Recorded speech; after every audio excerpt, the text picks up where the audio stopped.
housekeeping. Quiz next Friday. Oh, no. Right? And I know this weekend is going to be kind of busy for some of you. Hopefully a few of you are going to get to go home, visit the family, and all those other things. You know, so don't forget to study just a little bit. Okay, a little bit of practice over the weekend. Get ready for next week. And there is no lab quiz for next week. Just let you know that it's a continuation. We're going to do analysis for the Ester lab. So we'll do IR, hopefully NMR, melting points, and you guys will get to learn some new techniques. That'll be fun. And then lab that's due next week, I'd like to go over one of the calculations. Is that okay? As part of Friday. And so I started by putting the table or piece of the table on the board that's on page 5. Okay? And so the page 5 table has these categories. It has the beaker number, the grams of copper sulfate, pentahydrate, the grams of barium sulfate, the moles, the barium sulfate, moles of copper, grams copper, and percent copper. Now, these two columns, right, are from the experiment, right? You weighed out an amount of copper sulfate in your experiment, and then you dissolve that in water. Do you remember doing that?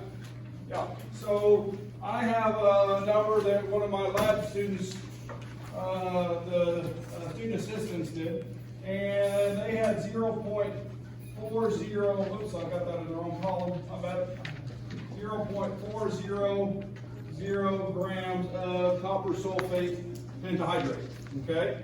And then they had a weight of the filter paper, right? And then they had the weight of the filter paper with the barium sulfate on it. And so the difference between those, I guess this is a calculated value, my bad. The difference between those two is what would go here. And so I calculated this is 0.374 grams. Okay? So that's the amount of barium sulfate that was recovered after the reaction. You should have 2 of these, right? For the barium sulfate, and then 2 of them for the salicyldoxine. All right? So, now, the moles of barium sulfate I'm going to get from this number, and I have to calculate it. Okay? And in fact, I'm going to jump down and we're going to revisit a slide that we've seen earlier, because in my mind, this slide is important and it's part of this chapter too. And so I'm going to throw it up there on the board so we can have it as a map if we need it. Okay? So the question becomes is how do I get from grams of barium sulfate to moles of barium sulfate? I'm going to do a conversion. And so I'm going to take 0.374 grams, right? VASO4. And what do I need to do the conversion? The molecular weight. So if I go up and I find barium, it is 137 plus sulfur, which is 32, and then 4 oxygen, which is 4 times 16 or 64. I add those 3 numbers together, and I believe that's 234. Is that right? Anybody want to check that for me? The molecular weight of barium sulfate. This is a calculation that should be automatic for you guys.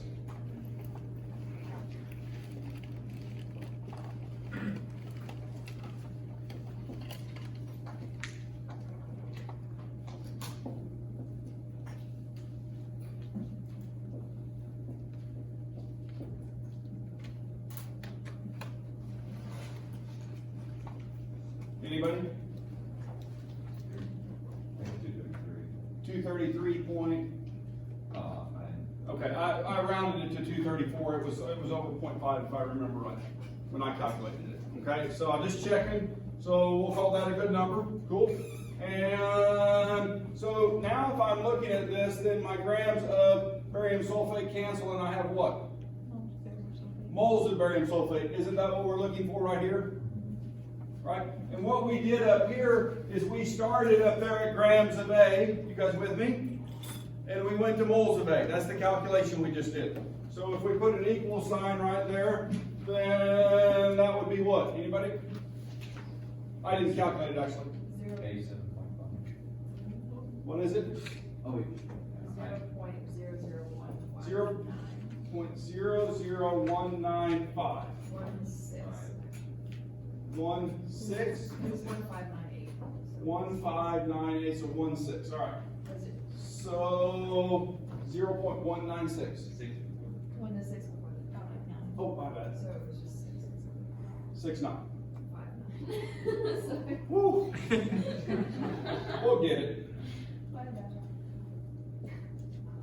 All right. So now I have the moles of barium sulfate. How do I get to moles of copper?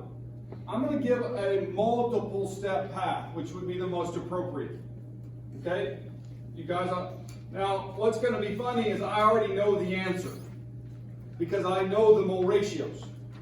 Okay? And the mole ratios are all going to be 1 to 1, and this one is going to be 0.00159 moles. Right? I already know that, but I'm going to show it mathematically. Okay? Is that okay? All right, so where you would start is with this 0.00159 mole of barium sulfate. So I'm going to take that number, 0.00159 mole of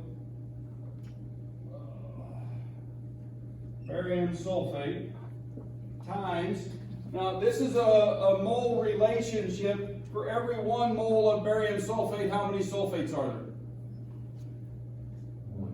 1. So 1 mole of SO42 minus, right? You guys with me? Divided by what? 1 mole barium sulfate, right? You guys with me? So now I know the number of moles of sulfate. How many moles of sulfate are there per mole of copper sulfate? There's 1 mole, so we're going to do another conversion. Now, actually what I just did was I went from moles of A to moles of B. You guys catch that? Right? I did a mole conversion. Now I'm going to do the same step again, but to a different compound. So what I say for moles of B to moles of C?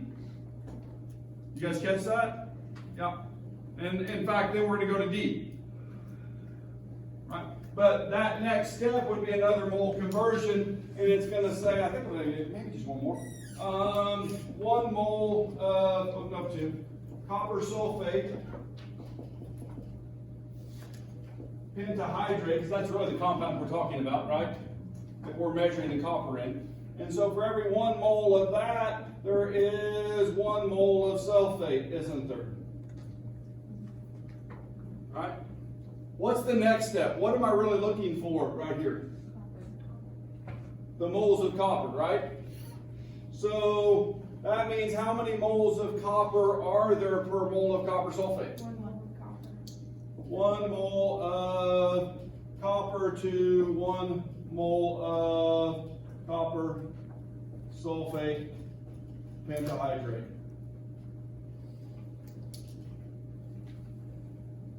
Now, I know that looks like a lot to do, but are sometimes these mole ratios not 1 to 1? Yeah, and so if you don't track that by writing it down, then you will make an error when you're doing these stoichiometric calculations. Okay? So we converted from moles of A to moles of B, from moles of B to moles of C, to moles of C to moles of D, and this is what we wanted. And so the answer then is 0.00159. Cool? Now, how do I take that from moles to grams of copper? The molar mass. And so 0.00159 moles of Cu times 64 grams per mole. Now you notice the 64 is on top here, right? Because I'm now converting back to grams, right? I started in grams, so I had to divide by the molar mass, and now I'm converting back to grams, and I have to multiply times actually the atomic mass. But anyway, 64 grams per mole, and so this is Cu. So my moles cancel, and I now have grams. Anybody have that number? 0.012 or 0.102. 0.102 Yeah. grams Cu2 plus. All right, so now we have that 0.102 grams. And now my last thing is to get the percent copper. Okay? You guys with me? How do I get my percent copper from this? Is there one number we haven't used up here yet? It's this one, isn't it? We haven't used that, right?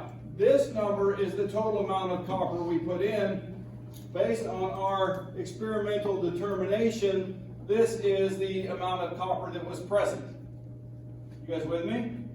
So I'm going to take this number, 0.102 grams Cu2 plus, and I'm going to divide it by 0.400 grams of Cu SO4 5H2O, and then I'm going to multiply that times 100%. And this is going to be the percent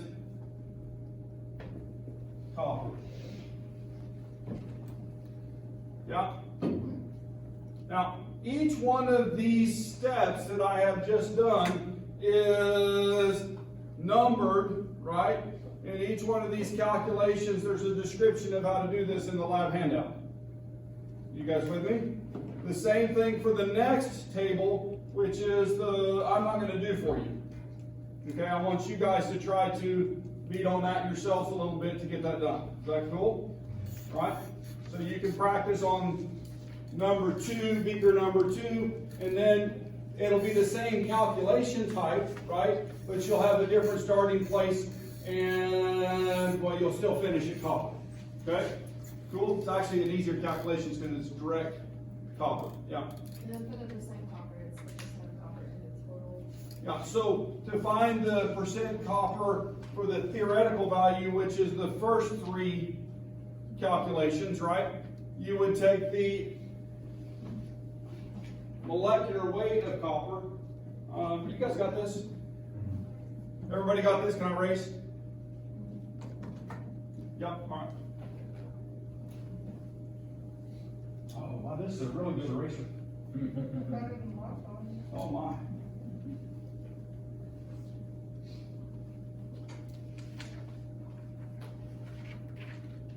So this is a calculation we're about to do that we did early. I can't remember which chapter it's in. But to find the theoretical, now these values over here, what was the value over here? What did we get? Anybody calculated? 25.5% Cu, right? You guys with me? This is the experimental.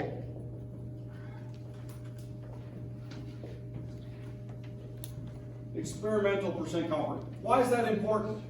Because there might be error. There might be error, and in fact I asked you to calculate error, and so you need both the theoretical and the percent error to calculate that percent error, right? So you're going to use this number, just to let you know that. And you're going to use the theoretical that we're about to calculate.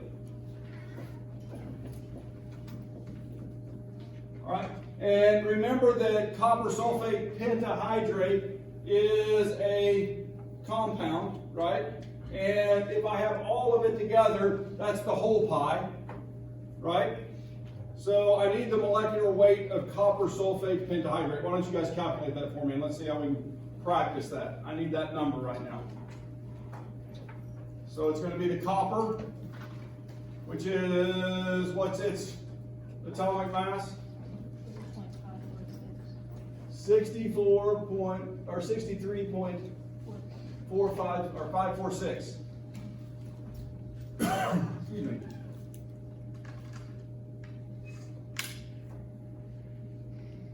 Plus 32 for sulfur. plus 4 times 16, which is 64, plus, there's something else. What else has to be added in this? The water, right? There's 5 water, so 5 times 18. I just did the molecular weight of water in my head at 16 plus 2, right? 1 oxygen and 2 hydrogens. And so 5 times 18. So add all those numbers together. 249.546. So the molecular weight for this is 249.6. How's that? That works. Grams per mole, CuSO4, 5H2O, right? Now, all I have to do then, what's the piece we're trying to find the percent of? The copper itself. And so, how much copper is in this if we use this number? What number did you add into this calculation? The 64, right? So, or 63.5. All right? So, you would divide 63.5 divided by 249, and then what? There's one more step. Finding the percent, so what do we need to do? Multiply times 100%, right? And I think that answer's right at 25%, isn't it? 25.5%. Yeah, 25.5%. Now, I'm asking a question. Experimentally, are we pretty close to the predicted amount? I think so. Yeah, that means that what we're measuring and what's there are very close, or what's supposed to be there. That's a good thing, isn't it?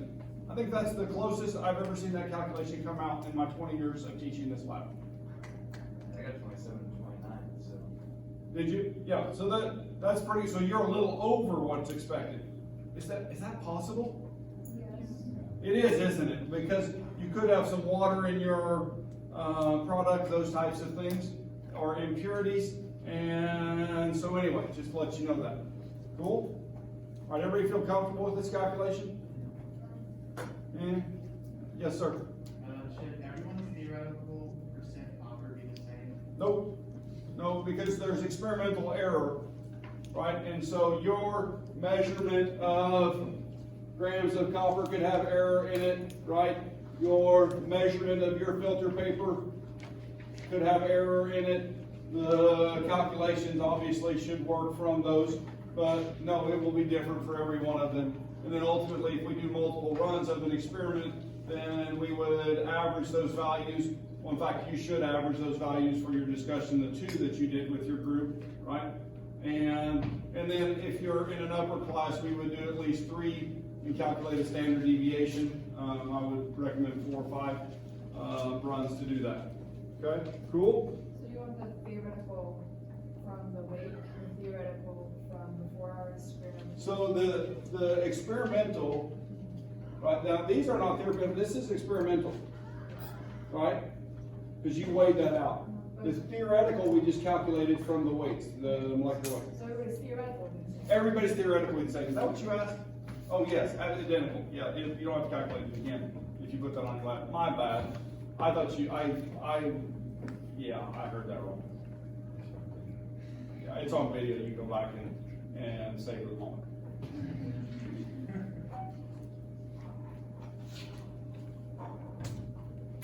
Anybody else?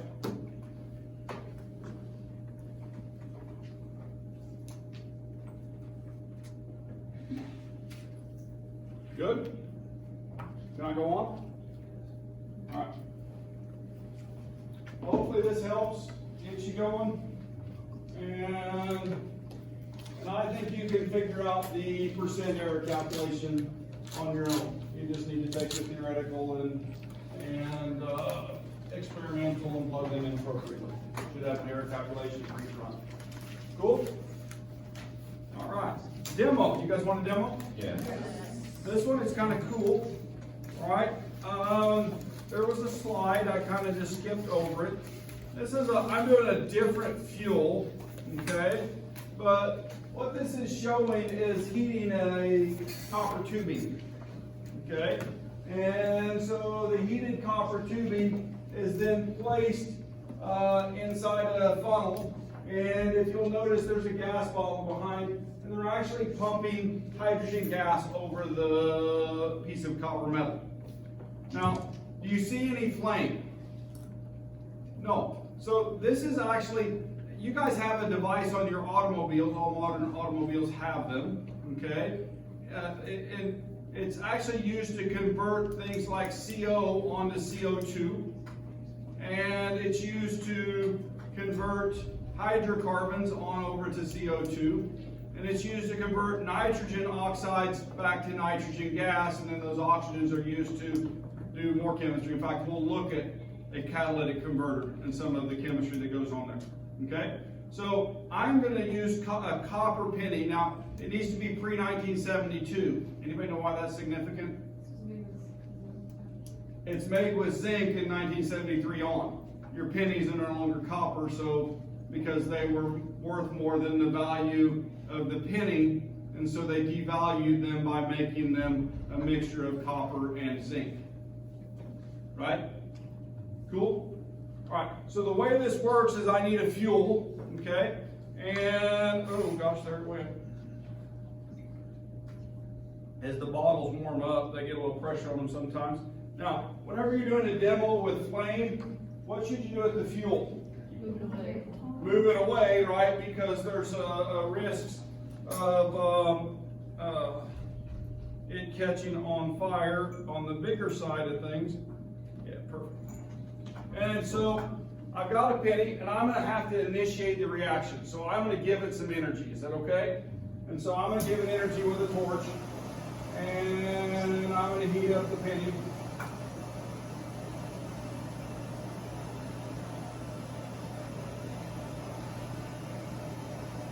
I don't want to melt the penny. I just want to get it red hot. And we'll see if it'll go on the first try.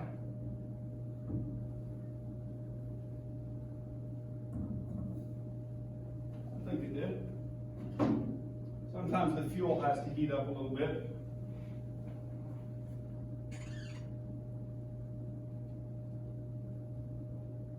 Now, do you guys see any flame?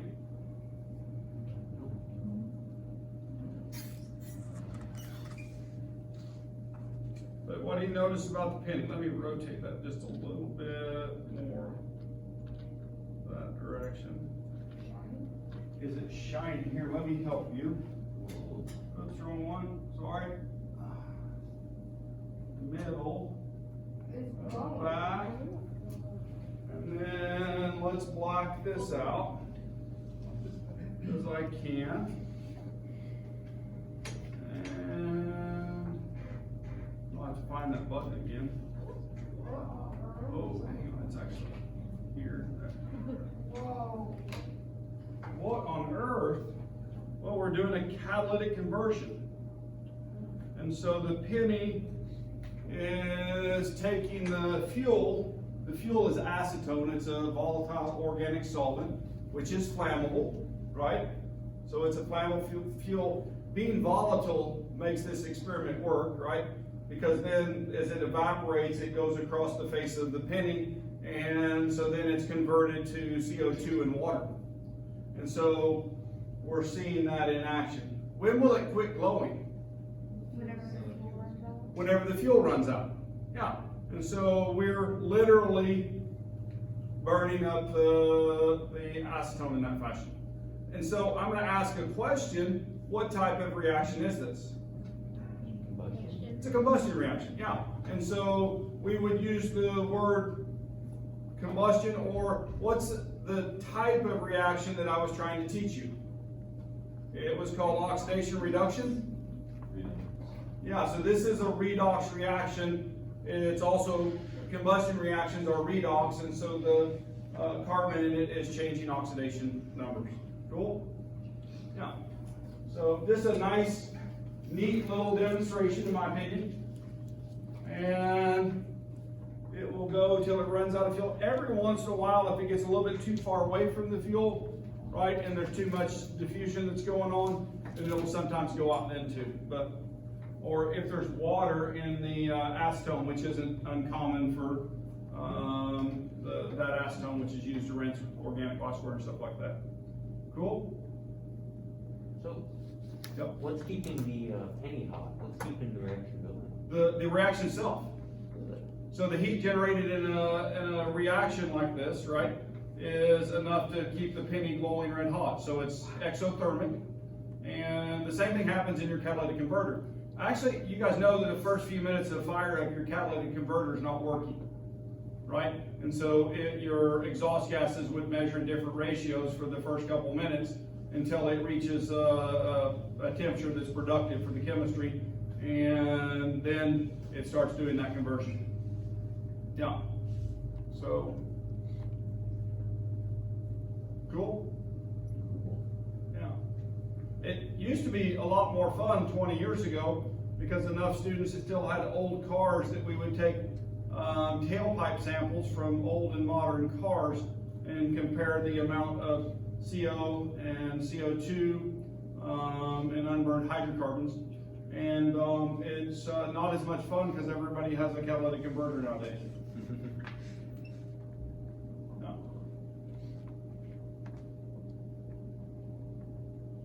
And you just see CO2.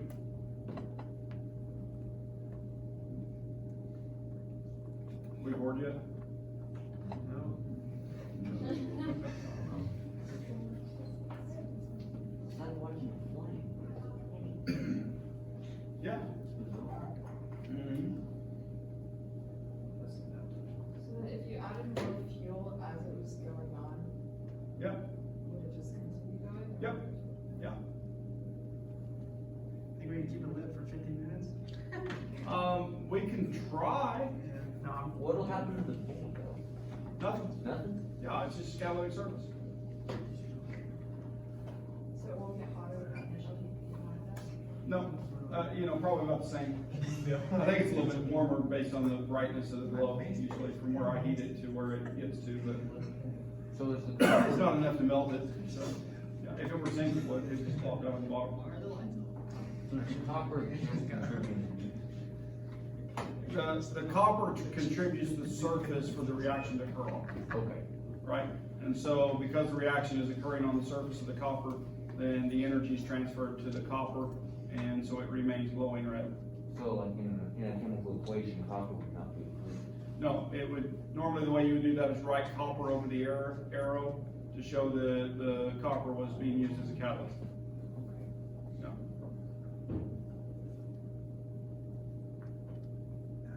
is copper the only thing you use like that penny? Is Oh, no, copper- you could use other metals that would be resistant to, in fact, in your catalytic converters on your car, I believe it's palladium and rhodium sometimes used. Gosh, I'd have to look at that to remember, but anyway, yeah. So other metals are used. Generally, the metals that are used are in what we call the noble block, starting where copper's at, nickel, actually I think it may be nickel, and cobalt, and those families there are the ones that are used for those types of reactions. They don't use metals that readily oxidize, okay? Because if they readily oxidize, then the surface is no longer available for catalyzing. Yeah. Can we generate heat this way for our house, those types of things? Sure. Take a lot of pennies.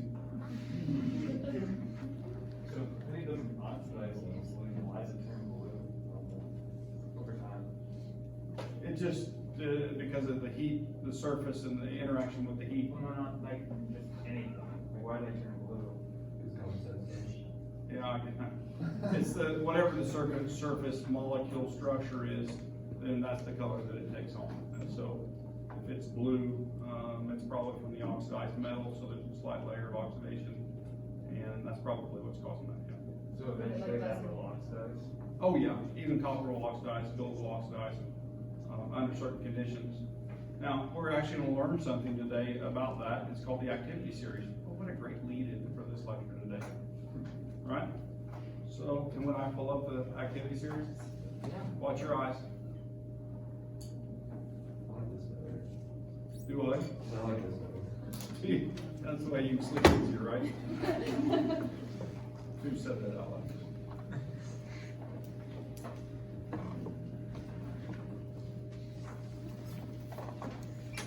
So, let me just go back to this slide.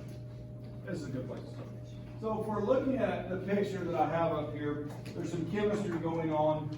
Well, if you did this in the laboratory, there'd be chemistry going on. This is the picture, but you guys can see the nail on the inside of the test tube. And what do you see on the surface of the nail? Bubbles, right? And so those bubbles are a gas that's forming in a reaction, okay? So when a gas is formed, that's an indicator that a reaction is happening. And so this particular gas that's forming is hydrogen gas, okay? In fact, the reaction is iron plus HCl, okay? And when that reacts, we form iron chloride on the surface, and we get some hydrogen gas. And so this is showing that reaction occurring.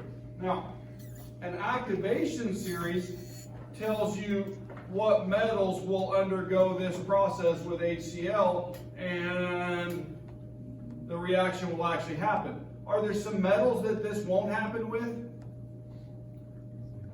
Have you ever tried to dissolve gold with HCl? Doesn't work. You have to use a special combination of acids called aqua reagent to make that happen. Okay? And so an activation series, well, in fact, let's go look at it and maybe we can learn about how to use an activation series. And so if I have an activation series, the metal higher in the series will react with whatever is below it in the series, okay? It'll react with whatever in a compound of that metal. So if I have the pure metal and then a compound of the metal below it, then the metal below it will steal the electrons from the metallic form and make it be an ion, okay? And then the metals become less reactive to water, the top of the series to the bottom of the series, okay? So the top metals are very reactive to water. Can you predict, without looking at the table, which metals would fit into that category? Which metals are very reactive with water? Sodium, the alkali metals, right? And so the alkali metals sit at the top of this, right? Which metals do you think sit at the bottom of this activation series? I talk about them today too. The noble ones, right? So they're going to be at the bottom of the series, and then the metals that sit between those in terms of reactivity are going to be between them. Cool? Now this doesn't have all the metals on the periodic table. This is a shortened version. Is that okay? Yeah, it makes it less complex, right? Now the metals become less able to displace H2 from acids top to bottom also. So when I put them in an acid, then, well, the reaction we saw on the previous page becomes less likely as I move down the table. Okay, cool? All right, so here is an activation series. Here's what I want you to be able to do with this, okay? What I want you to be able to do is to look at this and say that lithium, if I have lithium metal and I have sodium chloride salt, and I put those together in a reaction, then that reaction will happen. The sodium will steal the electrons from the lithium. Okay, you guys with me? And the lithium will become lithium chloride. Did you catch that? Why? Because lithium is higher on the activation table than sodium. If I had sodium metal and lithium chloride, what would happen?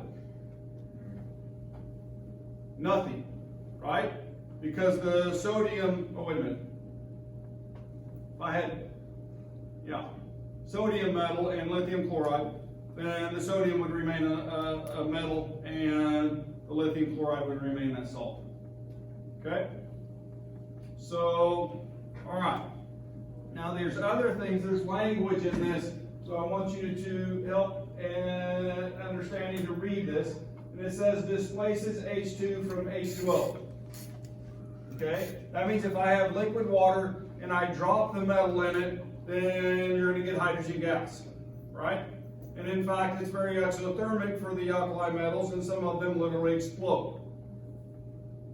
Okay? You guys with me? All right? Now, also steam or acid. Now, if I drop down one, what's lost? The liquid water, right? And so, these take steam or acid to get H2 gas. Right? You guys with me? Why is steam, why does it get H2 gas when liquid water doesn't? There's more energy present when water's steam, isn't there, than when it's liquid. And so because it starts at a higher energy state, then the hydrogen gas can form. And then acids are more aggressive in a reaction like this. And so anyway, the next one, displace H2 from acid. So you notice we lost the steam. Okay? And then the last one, do not displace H2 from water, steam, or acid. In other words, these can't be dissolved in HCl. You have to have a dual nature of the chemistry, so you need a gas like that will oxidize, or a gas, an acid like nitric acid, right? Which we saw a picture of a reaction with nitric acid. It not only is acidic, but it also oxidizes at the same time. So we can dissolve copper with an acid like that. Cool? You guys with me? Yeah? No? All right. Don't make this harder than what it is. All it is a position on the table, and then we'll start looking at reactions, okay? So if I'm looking at this reaction, I have zinc metal, right? And I have copper sulfate. Where's the position of the zinc?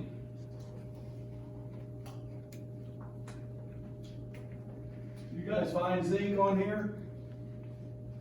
Right there it is. Where's copper? It's down here. Which is higher on the table? Zinc. So, is zinc going to give its electrons to copper? The answer is yes. And so this reaction will occur as written. So zinc metal will give electrons to copper, and we end up with zinc sulfate and copper metal. That's pretty easy, isn't it? Yeah. I will put one of these activity series on the test, and I will give you a set of reactions and ask you which one will not occur or which one will occur.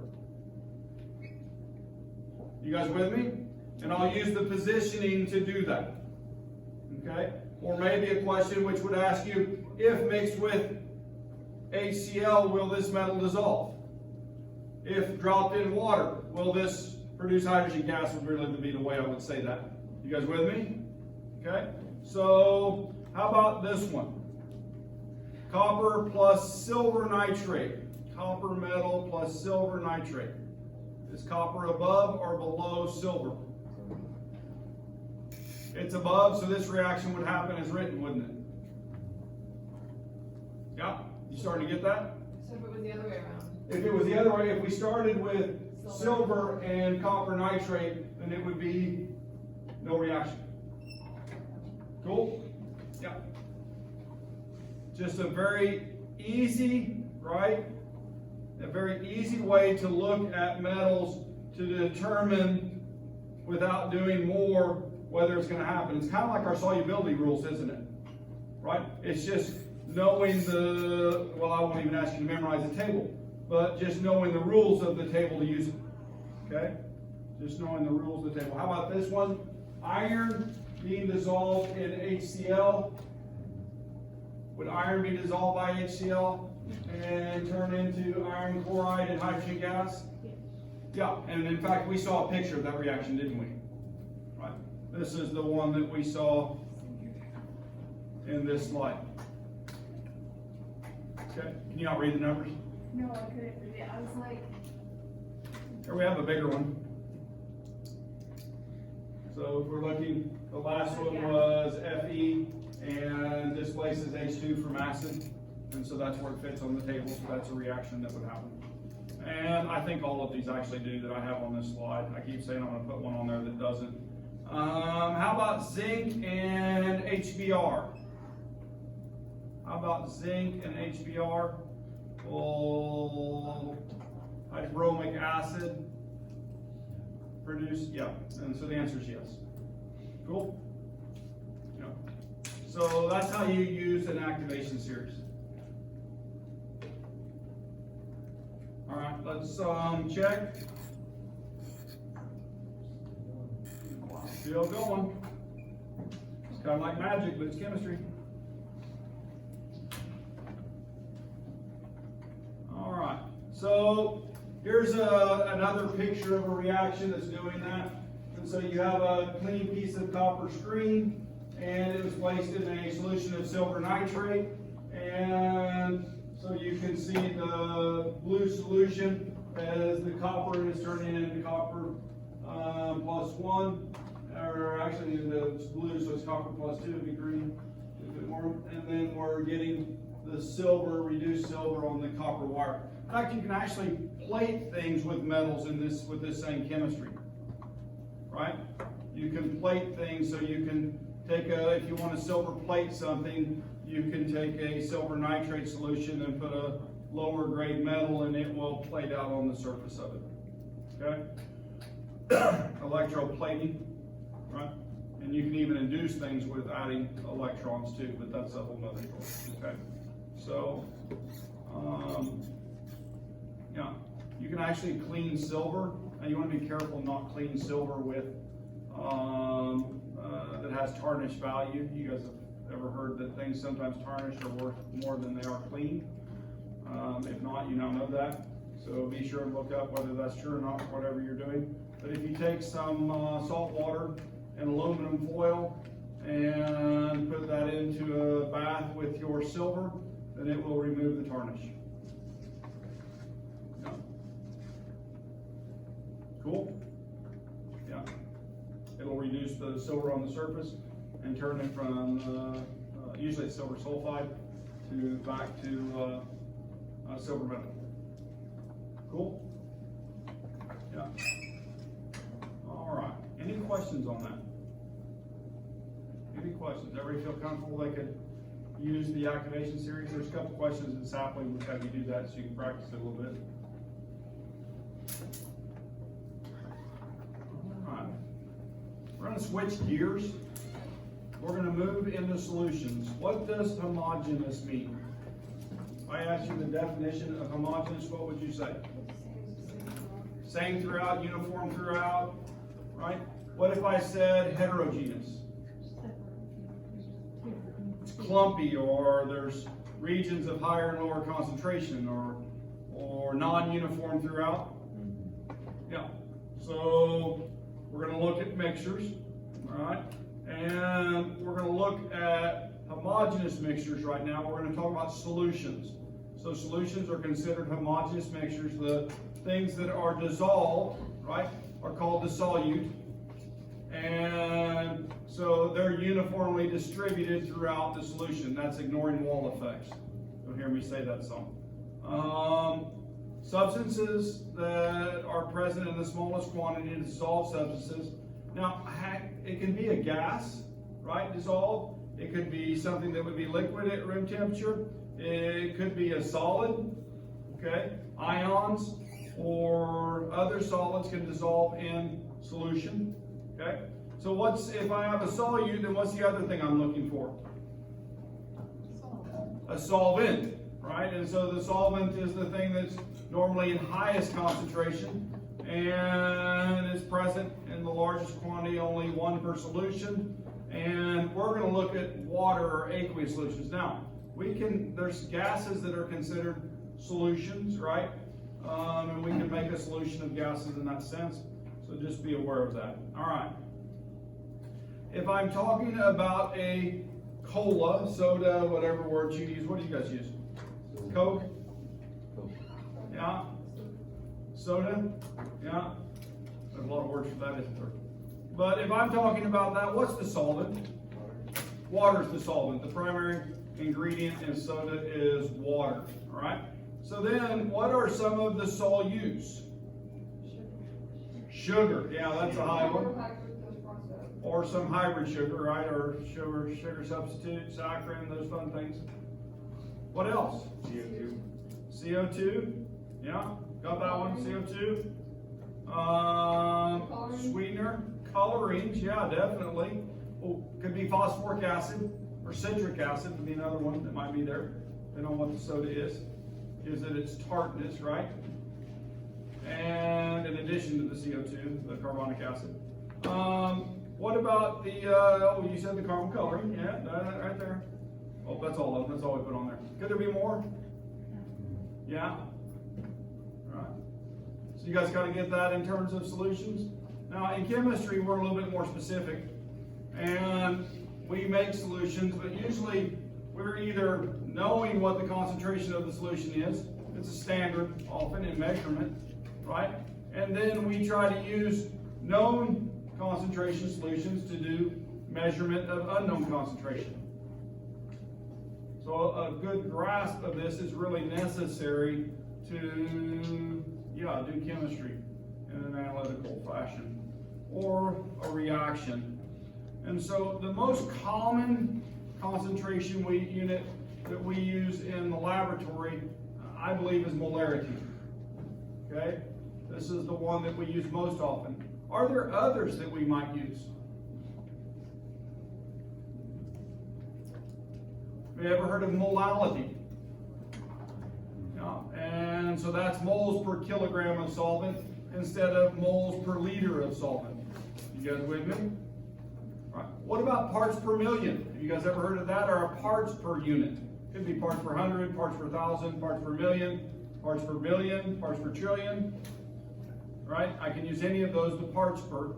And those, if I did parts per million, would be milligram per kilogram of solvent. Right? Milligram of solute per kilogram of solvent. Now, that converts over in aqueous chemistry if we use a density of 1. You guys with me? 1 gram per milliliter of water. Then, if I have a kilogram of water, how much would it weigh? 1 kilogram. Would weigh 1 kilogram or 1,000 grams is what I was looking for. And then, so that would be 1,000 milliliters. Right? You guys with me? And so that means a liter. And so a liter is a kilogram of water. Cool? Do what? Oh, it went out. Well, I think, in my mind, we'll look at some calculations next time. We're out of time and our fire went out. So, there you have it. Have a great day. I wonder how that's going to turn out on video.